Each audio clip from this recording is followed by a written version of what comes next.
यहाँ पर ये शिक्षा दी गई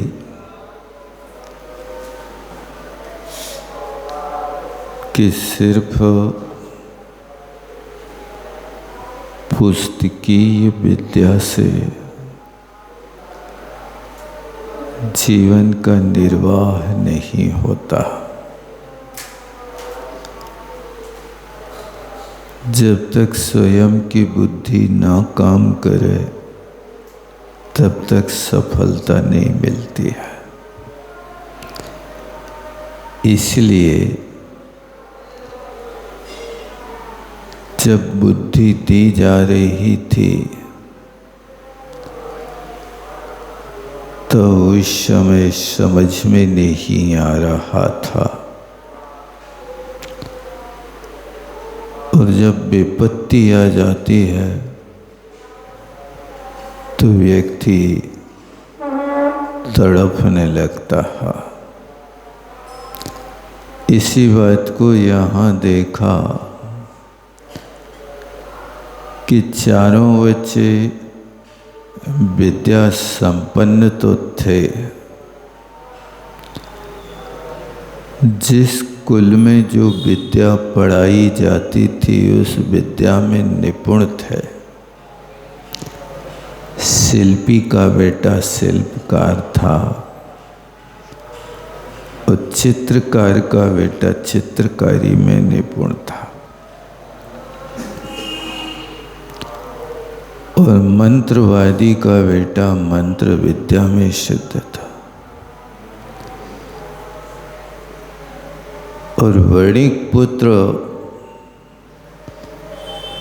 जन्म से इनके लिए बुद्धि का विकास किया जाता है। परिवार के लोग इनको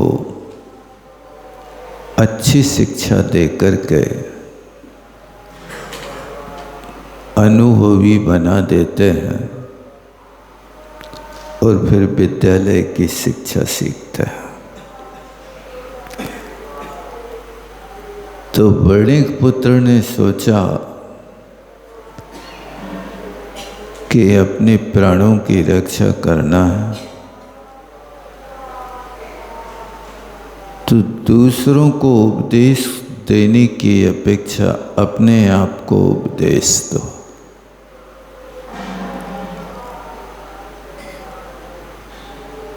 व्यक्ति की आदत होती है दूसरों को सुधारने की,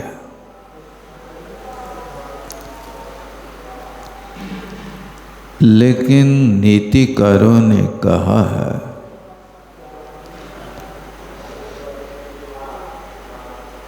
जहाँ स्वयं से सुधार होता है वो व्यक्ति बहुत बड़ा तपस्वी होता है।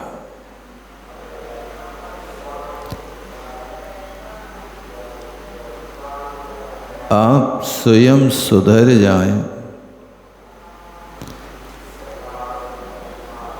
तो हो सकता है दुनिया आपका अनुसरण कर ले,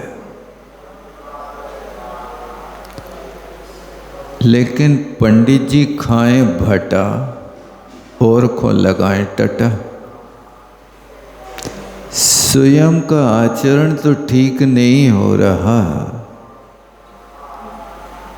वो दूसरों को आचार से युक्त देखना चाहता है। स्वयं आधा घंटा का मौन नहीं पालन कर सकते, दूसरों को मौन की शिक्षा देते हैं। स्वयं व्यसनों से बच नहीं पाते, दूसरों को व्यसनों के त्याग की बात करता है।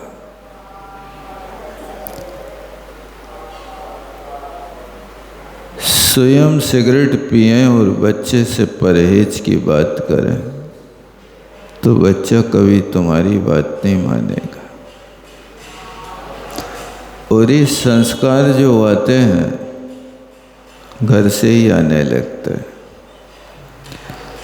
एक बार पूज्य योग सागर जी मुनि महाराज ने बताया था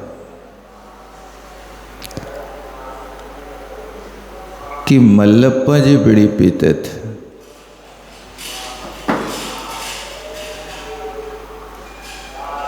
अब वे अपनी आसन पर बैठ जाते थे जहाँ उनका बैठक खाना था। अब जब उनके पास माचिस नहीं होती थी तो वे बच्चों को बीड़ी जलाने के लिए देते थे। तो योग सागर जी उस समय अनंत भैया के नाम से प्रसिद्ध थे। उनको दी, जाओ बीड़ी जला लो। गए, बीड़ी जलाई तो 2-4 फूंक स्वयं मार ले। ठसका लगा 1-2 बार तो सुधर गया। एक बार उन्हें बीड़ी पी तो मल्लप्पा जी ने कहा, क्यों तुमने बीड़ी पी है? नहीं। बोले बीड़ी तो ये आगे गीली है। बोले हाथ गीले थे। कहने का मतलब है कि घर का मुखिया यदि बच्चे से कहे क्यों बीड़ी पी है, तो बीड़ी पीकर के भी वो व्यक्ति छल सीखेगा, बहाना सीखेगा कि बीड़ी पी लें और बच जाएं। अब हम ये नहीं कहेंगे कि बीड़ी पी है, हमने तो गीले हाथ से छुए। परोपदेशे ही पांडित्य, पर को उपदेश देने में तो पंडित्याई है, लेकिन स्वयं के पालन करने में बहुत कठिनाई है। इसलिए वृद्ध हंस ने तो कहानी सुना दी। हंस होकर के भी देखो मानवों की कहानी सुना रहा है कि ये 4 पढ़े लिखे समझदार फिर भी मजेदार। इस तरह से वो तो 3 बच्चों पर शेर झपट पड़ा और एक ने अपनी जान बचा ली।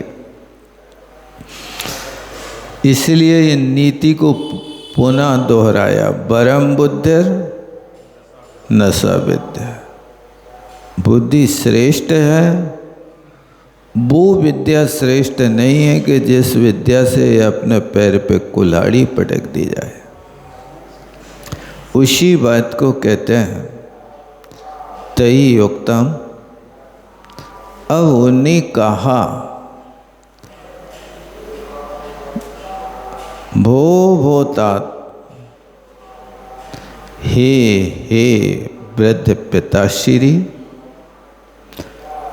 विनष्टिकारी यो बुद्धि न त्यजति स प्रमादम न प्रयाति। कहते हैं कि कार्य के विनाश होने पर जो उस बुद्धि का त्याग नहीं करता, कौन सी बुद्धि?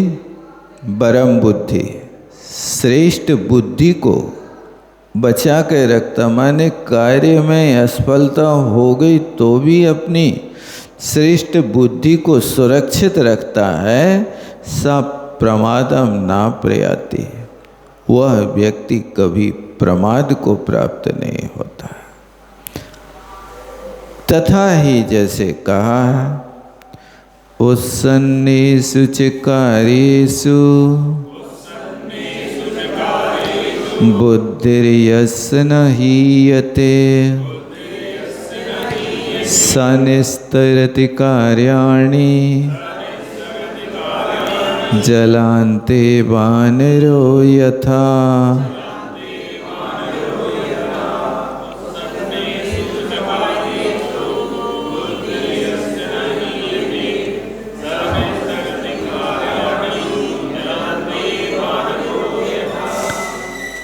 कहते हैं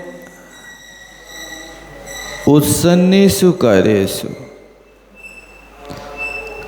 कार्य के नष्ट हो जाने पर भी उत्सन्ने का अर्थ नष्ट कैसे होगा? सदलिरी सातने धातु है। उस सदलिरी सातने धातु से एकता प्रत्यय करने पर शन्न बनेगा और उत उपसर्ग लगा दिया तो उत्सन्न बन गया।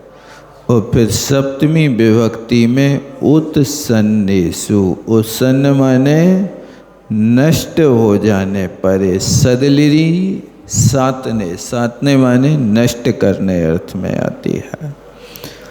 इसी सद के स्थान का रूप क्या बनता है? सीदति। सीदति माने दुखी होता है। सीदति, सीदता, सीदंती।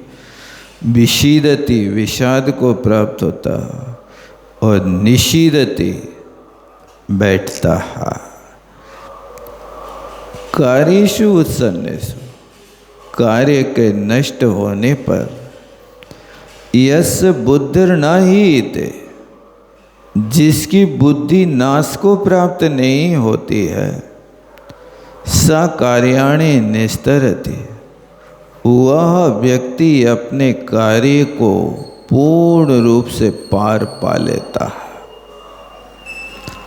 यथा बानरो जलांते, जैसे बानर जल के अंत में अपनी बुद्धि का त्याग नहीं करके भी उसने नदी पार कर ली।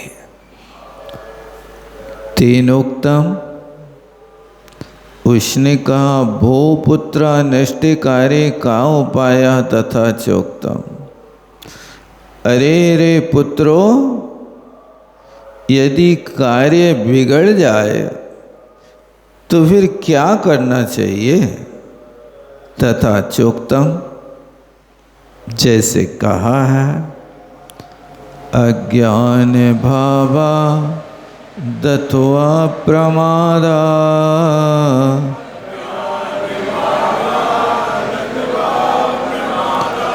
दुपेक्षणाद्वात्यय भाजिकारी,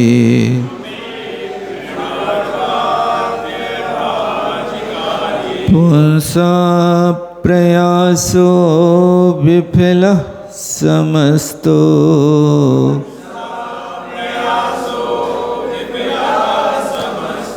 गतोदके कः खलु सेतुवन्धा,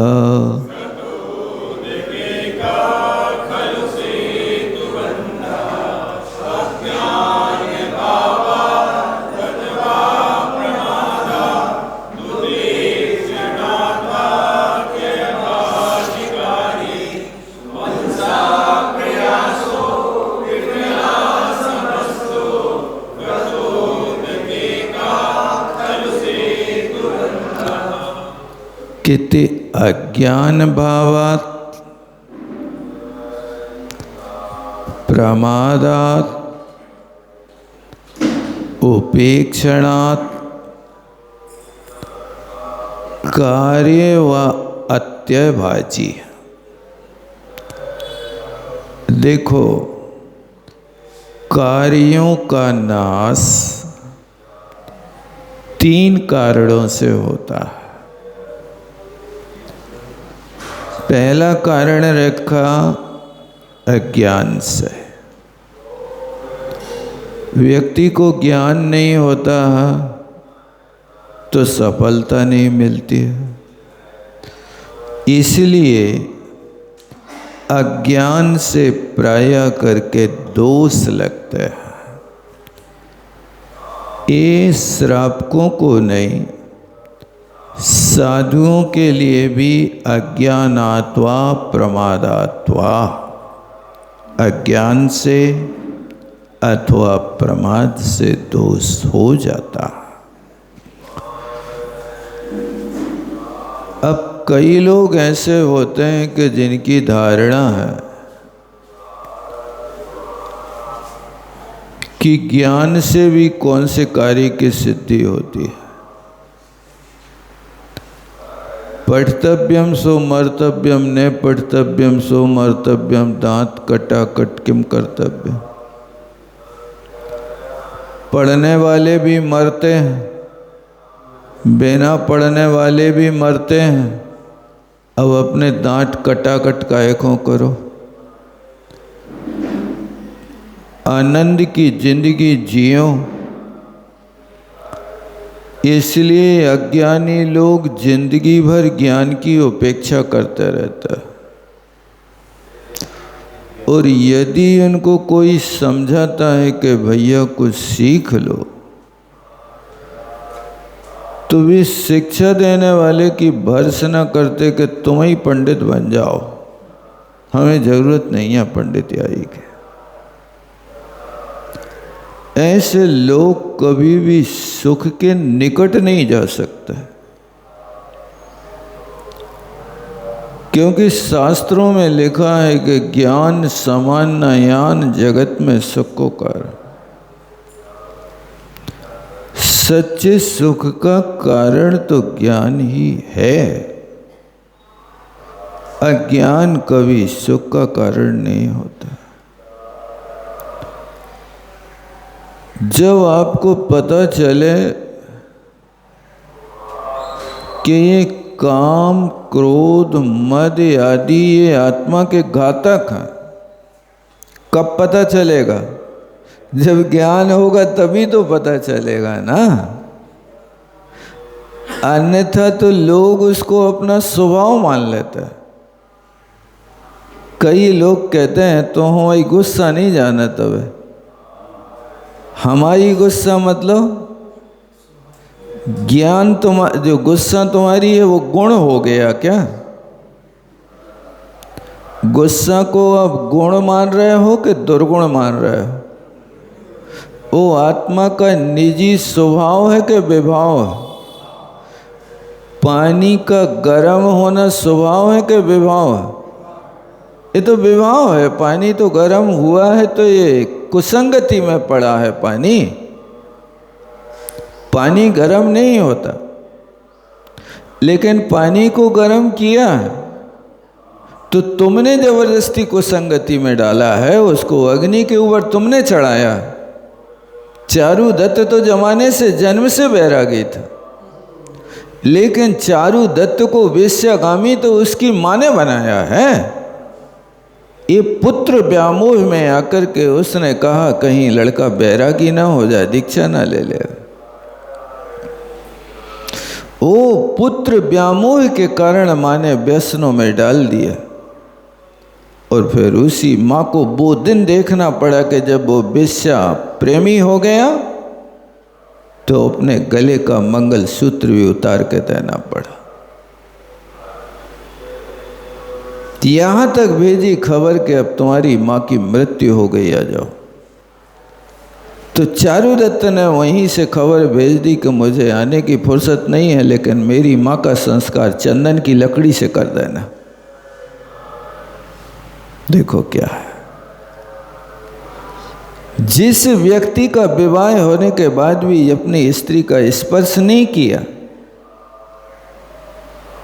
ऐसे बैरागी व्यक्ति को उस गड्ढे में पटका गया कि जो इतिहास याद रख रहा है। ये राग की परिणति अज्ञान की दशा थी। काश मां पढ़ी लिखी होती तो उत्सव मनाती के धन्य है, जन्म से मुझे ऐसा बेटा मिला।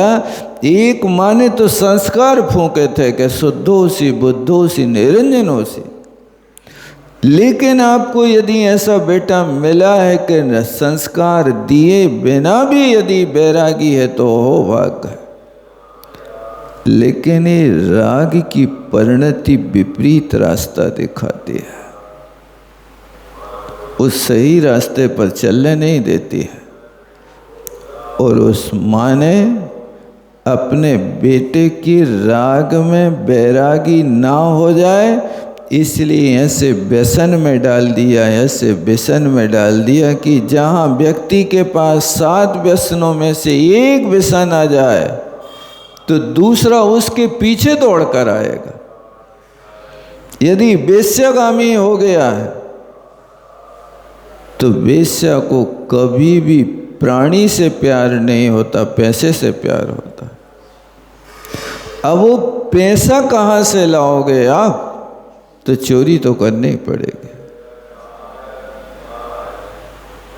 और वो चोरी का पैसा तुम्हें वेश्या सेवन कराने में लगाएगा, जुआ खेलने में लगाएगा, शराब पीने में लगाएगा, क्योंकि ऐसे पैसे हमेशा ऐसे व्यसनों में ही लगते हैं।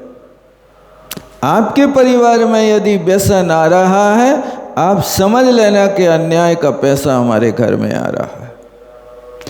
न्याय के द्वारा कमाया हुआ पैसा वो हमेशा अच्छे कार्यों में लगता है, और अन्याय के द्वारा कमाया हुआ पैसा, वो पैसा सही स्थान पर नहीं लगेगा। उस पैसे को यदि तुम दान भी दे दोगे तो उस दान की धर्मशाला या कमरे में सेप्टिक टैंक बनेगा, कोई साधुओं को बैठने के लिए आसन नहीं बनेगा। क्या है ये? आपने अपने द्रव्य का सदुपयोग न्यायपूर्वक नहीं किया है। न्यायोपार्जितम वित्तम, इसलिए ग्रंथकारों ने कहा श्रावक न्यायपूर्वक उपार्जन करना। मैं भी भूखा ना रहूं, साधु ना भूखा जाए, बस इतना दे दो भगवान, मेरा परिवार पल जाए और मेरा व्रत पल जाए। कौन सा व्रत है? अतिथि संविभाग व्रत है। साधु न भूखा जाए का अर्थ ये नहीं है कि साधु दीन बनकर तुम्हारे द्वारे पर आ रहा है। साधु भूखा ना जाए का अभिप्राय है कि मैं अपना अतिथि संविभाग व्रत पालन कर सकूं। इतनी गरीबी नहीं देना कि मेरे द्वारे से निकलने वाले साधु को मैं एक गिलास पानी ना पिला सकूं। ये याचना करता है, बस इतना ही चाहिए और कुछ नहीं चाहिए। लेकिन ये तो लक्ष्य छूट गया व्यक्ति का, दोनों लक्ष्य छूट गए। अब पेट भरने का लक्ष्य नहीं, सिर्फ पेटी भरने का लक्ष्य। पेट तो वे पक्षी भी भर लेते भाई साहब, जिनके पास कोई व्यापार नहीं, लेकिन उनका संतोष का जीवन देखो कि दिन भर वे खुले गगन में आनंद से चहचहाते घूमते हैं, आनंद लूटते हैं। लेकिन शाम को जब वे परिंदे अपने नीड में लौटते हैं तो उनकी चोंच में कोई दाना नहीं होता है। देखना आप बड़े आनंद से रात्रि गुजारेंगे, मौन रहेंगे, कोई चिल्लाएगा नहीं, बोलते नहीं रात में वे, और यदि बोले तो विपत्ति हो गए। रात में कौआ बोले और दिन में उल्लू बोले तो समझ लेना अनिष्ट होने वाला है। उल्लू कभी दिन में नहीं बोलता, देवांधा है वो तो, अंधा उसको दिखते ही नहीं दिन में, और कौआ रात में नहीं बोलता, लेकिन बोले तो समझना कोई अनिष्ट होने वाला है। इसलिए अज्ञान को हटाने की पूरी कोशिश करना चाहिए। जी भर के स्वाध्याय करो, एक पल का भी सदुपयोग मिले तो ये मत कहना कि वहाँ शास्त्र रखा है वहाँ तक कौन जाए उठावे। एक पल में भी यदि तुमने एक पंक्ति को यदि अपने जीवन में उतार लिया तो तुम्हारा जीवन सफल हो गया। ऐसी छोटी छोटी सी बातों से जैसे रिश्ते बिगड़ जाते हैं ना, ऐसे छोटे छोटे ज्ञान से भी व्यक्ति पंडित बन जाता है। उपेक्षा मत करना कि हम क्या करेंगे, जितना मिले उतना ले लो। अब क्या करना, 5 मिनट तो है, अरे 5 मिनट में 5 लाइन भी कहीं हो सकता तुम्हारे जीवन का उद्धार कर दे। ये होता तो अज्ञान। देखो एक एक के साथ लगाना, अज्ञान भावात कार्यत्यभाजी। अज्ञान से यदि कार्य नष्ट हो गया है तो स निस्तरति, तो वह संसार से पार हो जाता, दुखों से निकल जाता। अथवा दूसरा, प्रमादात कार्यत्यभाजे। यदि प्रमाद से कार्य नष्ट हो गया तो भी वो पार हो जाता। और उपेक्षणात्, उपेक्षा होती है। कभी किसी वस्तु की उपेक्षा मत करना। तिनका कबहु न निंदिए जो पायन तल होए, हवा उड़े आखन पड़े पीर घनेरी हो। वो तिनका तुम्हारा क्या कर लेगा? अरे तिनका के पास बहुत ताकत थी। रावण जब सीता के पास आता था तो तिनका उठा कर, यदि तूने इस तिनका को उल्लंघन किया तो भ्रष्ट नष्ट हो जाएगा। वो तिनका के पास वो ताकत थी। एक रेखा की वो ताकत थी कि गगनगामी विद्याधर, 3 खंड का अधिपति, उसी एक बाण से खींची गई रेखा का जीवन में उल्लंघन नहीं कर सका। जिसने इतने बड़े बड़े काम कर लिए, लेकिन सील की रक्षा के लिए खींची गई एक लक्ष्मण रेखा रावण पार नहीं कर सका। पैर रखता था तो आंख जलने लगती थे। अब वो सीता से कहता, तुम्हें यदि भिक्षा देना है तो तुम बाहर रेखा के आ जाओ। बस ये मर्यादा का उल्लंघन हो गया। इसी तरह उपेक्षणा, वो क्या कर लेगा? वो क्या कर लेगा? ये उपेक्षा मत करो। आज नहीं कल से करेंगे। लोग कल के ऊपर डाल देते हैं। कल आएगा, है ना भरोसा आज का, फिर कल की क्या बात। जब एक पल का भी भरोसा नहीं है तो कल के ऊपर कौन सी आपके पास रजिस्ट्री है कि आप कल को जीत लोगे? जो कल को जीत लेगा वो काल को भी जीत लेगा। बस कभी अच्छे कार्यों में कल के लिए मत छोड़ना। देखो 3 हेतु दिए। हेतु समझते? पंचमी व्यक्ति का नाम हेतु है। तो अज्ञान भावात एक हेतु, अथवा प्रमादात दूसरा हेतु, उपेक्षणात तीसरा हेतु। ये हेतुओं को अपने हृदय में लिख के रखना चाहिए। हमें कार्य में असफलता मिल रही है तो इन 3 कारणों में कौन सा कारण? अज्ञान की प्रचुरता है कि प्रमादी है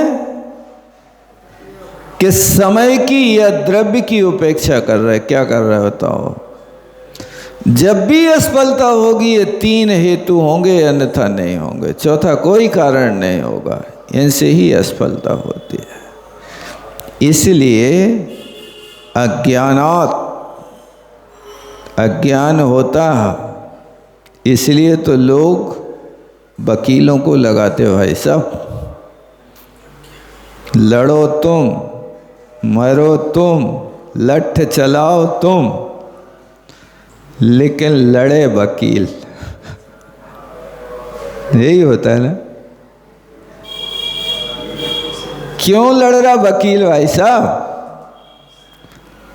लड़ाई की नष्ट करने की कला उसने सीखी है।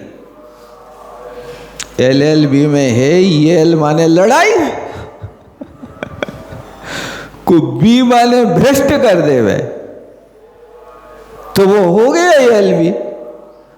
अब हो तो रहा है, लेकिन आपने पहले नहीं सोचा कि भाई साहब हम अज्ञान से लड़ रहे हैं, तो क्या अज्ञान से कोर्ट केस भी जीत पाएंगे कि नहीं जीत पाएंगे? अब तुम्हें उस कोर्ट को जीतने के लिए कोई ज्ञानी व्यक्ति को पकड़ना पड़ेगा। इसलिए विवाह कराने वाला पंडित अलग और तलाक कराने वाला वकील अलग, दोनों एक नहीं होते हैं, दोनों को ध्यान रखना। एक व्यक्ति पत्नी से परेशान हो गया, सो तलाक की सोचता, अब तलाक करने की सोच रहा है तो वकील को ढूंढा। तो वकील के पास जाकर के कहता, हमारा भैया हमारा एक काम सुलटा दो। हाँ ठीक है, कितना खर्च होगा? तो वकील ने कहा 10,000। 10,000 में तुम निपट जाओगे। तो कहता है भाई साहब, जब विवाह हुआ था, भावरें पड़ी थी, तब तो पंडित को 500 रुपया दिए थे। आज जब तलाक करवा रहे तो तुम 10,000 मांग रहे हो। तो वकील कहता, सस्ता रोवे बार बार, महंगा रोवे एक ही बार। तुम हमें 10,000 दोगे, दोबारा रोना नहीं पड़ेगा। अब 500 रुपया दे, सो आज तक तुम रो रहे हो। क्या करना है? ये दोनों ज्ञानी हैं। वो विवाह कराने वाला पंडित चक्कर तो लगवाएगा, लेकिन चक्कर छुटाएगा नहीं। चक्कर छुटाने की कला है तो सिर्फ वकील के पास है। इसलिए वकील के साथ में कील जुड़ी है, वकील के साथ कील जुड़ी है। इसलिए वो कील ठोक करके हिसाब किताब फिनिश कर देता। ये 3 कारणों को हमेशा याद रखना। पुंसा प्रयासो विफला समझता।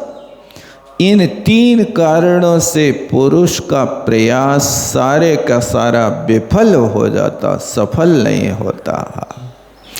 और फिर उसके बाद में जब विफल हो गए तो फिर कहते, तुम्हारी दशा ऐसी है कि गतोद के का खलु से तो बंदा। अब नदिया में से पानी बह गया, अब नदिया में पत्थरा बचे, अब पुल बांधो। क्या होगा? अरे भाई, पानी आने के पहले पुल की व्यवस्था करते तो तुम्हारी नदी में पानी ठहर सकता था। अब पानी बह गया, अब पुल बांधने से क्या मतलब? अब विफलता हाथ लग गई, अब रोने से क्या मतलब है? ये कार्य नष्ट होने पर कोई लाभ नहीं होता। ऐसी देखो क्या शिक्षा दी है। अब भले ही बूढ़े हंस होवे या ना होवे, लेकिन एक बूढ़े हंस को यहाँ पात्र बना करके शिक्षा तो अपने लिए दी जा रही है। क्योंकि अपने सामने ना हंस है ना मान सरोवर है, अपने सामने तो क्या है? नल को पानी है। नल के पानी वालों के पास कभी हंस देखने नहीं मिलेंगे। हंस तो रहते तो मान सरोवर ही पे रहते हैं। फिर भी आचार्यों ने ये शिक्षा अपने लिए दे करके अपना बहुत बड़ा उपकार किया। इस कौआ कबूतर की कहानी से भी समझदार लोग समझ लेते हैं। पुनरपि तैरुक्तम, फिर भी उनने कहा, किन्ने कहा? हंस के पुत्र पौत्रों ने भूतात चित्तम स्वस्थम कृत्वा कस्य जीवनोपाय दर्शनीय। हे पितामह, अब तुम अपने चित्त को ठंडा कर लो, क्योंकि जब काम बिगड़ जाता है तो बूढ़े लोग भड़ास निकालते,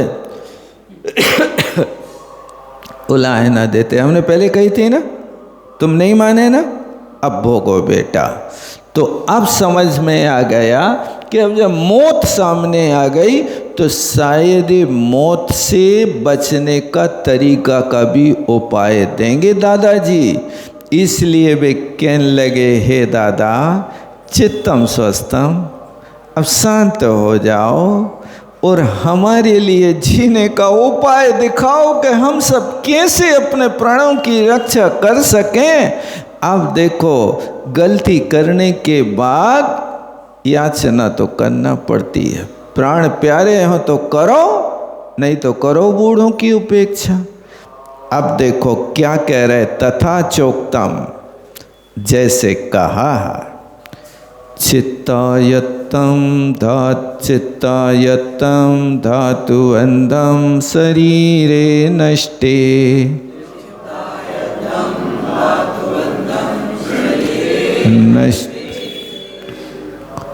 कौन सा? चित्तायत्तम धातु अंधम शरीरे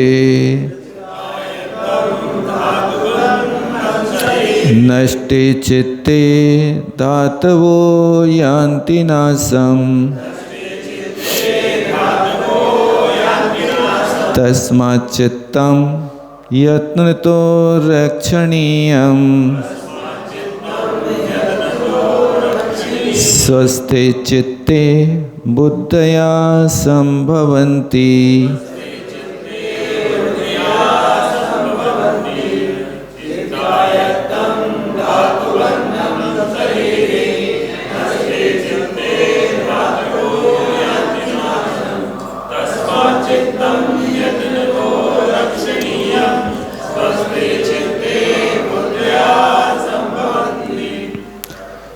कहते शरीरे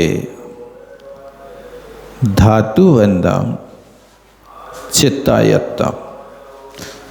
ये बहुत अच्छी बात है। देखो, बीमारी मिटाने का तरीका, एक तो बीमार होना नहीं, और हो जाओ तो सबसे अच्छा तरीका क्या है? देखो, शरीरे धातुवंदम चित्तायत्तम, शरीर में धातुओं का बंध चित्त के अधीन है, मन के अधीन है। आपका मन यदि सोचने लगे कि यार बुखार सो आ रहा है, अब ऐसा मन में आया और बाहर निकले, काहे भाई क्या आज तो बड़े उदासीन से लग रहे, नहीं हड़फुटन सी पड़ रही है। अब फिर बाहर निकले, फिर कोई ने कही अरे उपवास कर रहा है का, बिल्कुल ऐसे लग रहे हैं ऐसे। बिल्कुल 2-3 लोगों ने यदि पूछ लिया तो तुम्हारा मन कहेगा कि हमें भी हड़फूटन पड़ रही है और दूसरों को दिखाई दे रहा है तो बीमार ही हैं हम।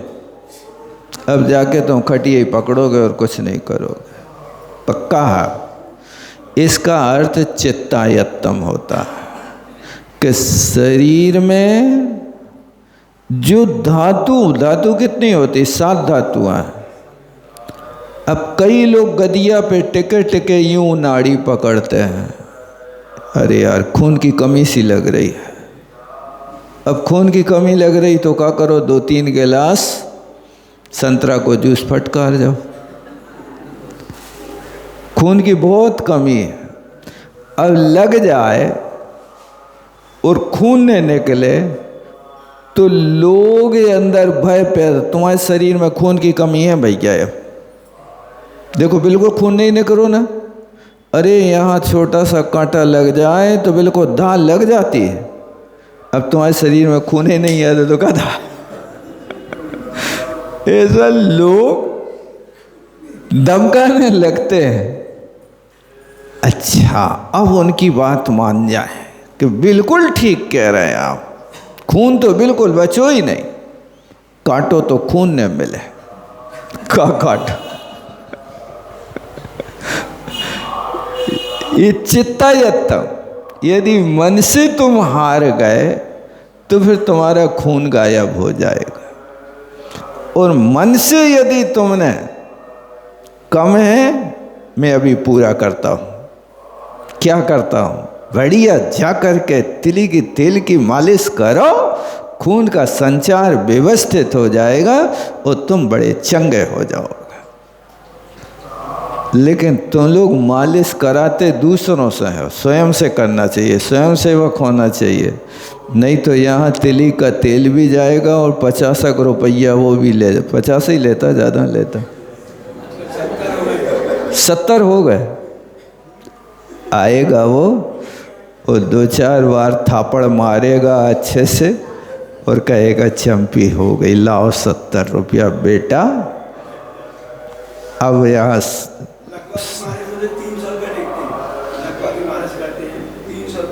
1 दिन के पूरे लकवा मिटाने के। अच्छा, अब तो हर चीज़ के पैसा लगाने लगे। तो एक महानुवल भाव आए, महाराज जी आज तो सवेरे से बड़ो अनिष्ट होगा, का होगा? बोले घर के सामने एक सांप दिख गो, तो क्या करो? बोलो सांप पकड़वे वाले को बुलाओ, 1100 रुपया ले और एक पीका लेगा साथ। सांप को पकड़ने के लिए पीका लिया और 1100 रुपया लिए, सवेरे से तो आज लुटना हो गया। तो मैंने कहा तुम चले जान देते उस सांप को, कौन तुम्हारे घर की तरफ आ रहा हो, तो क्या बिगाड़ रहा हो तो तुम आओ? अरे बोले काल को भरोसा नहीं, काल है यमराज है। इस तरह से लोगों की बुद्धि काम करती है। तो ये देखो, ध्यान रखो, जैसा आप सोचोगे ना आपका शरीर वैसा होने लगेगा। इसलिए अच्छी सोच रखो, अच्छे भाव रखो। चित्तायत्तम शरीरे नष्टे चित्ते, यदि आपका चित्त नष्ट हो जाए तो सारी धातुएं अस्त व्यस्त हो जाती हैं, पित्त भड़केगा, खून की कमी होगी, बीपी लो होगा, हाई होगा और पता नहीं कौन कौन सी बीमारियां हो जाएंगी। देखो ध्यान दो, चित्ते नष्ट है, यदि आपका मन बिगड़ जाए तो धातुओं न समयांति, सातों की साथी धातुएं नाश को प्राप्त होती हैं।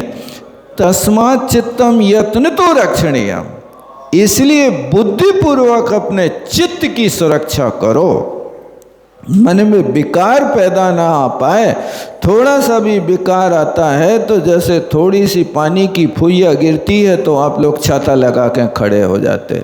मन में थोड़ा विकार आए तो वहाँ मंत्र नमोकार पढ़ना प्रारंभ करो, रक्षा कवच बना करके रखो, कुछ भी नहीं होगा, आप स्वस्थ रहेंगे। चित्ते स्वस्थे, स्वस्थ चित्त के रक्षणीयम, यत्नता, यत्न पूर्वक रक्षा करना। और जहाँ स्वस्थ चित्त होता है बुद्धिया संभवंती, यानी प्रसन्न चित्त में ही बुद्धि टिकती है। यदि चित्त आपका गड़बड़ हो जाए तो बुद्धि भग जाती है। इतना ही रखता है। जवानी के ज्ञान से सूझे लोग।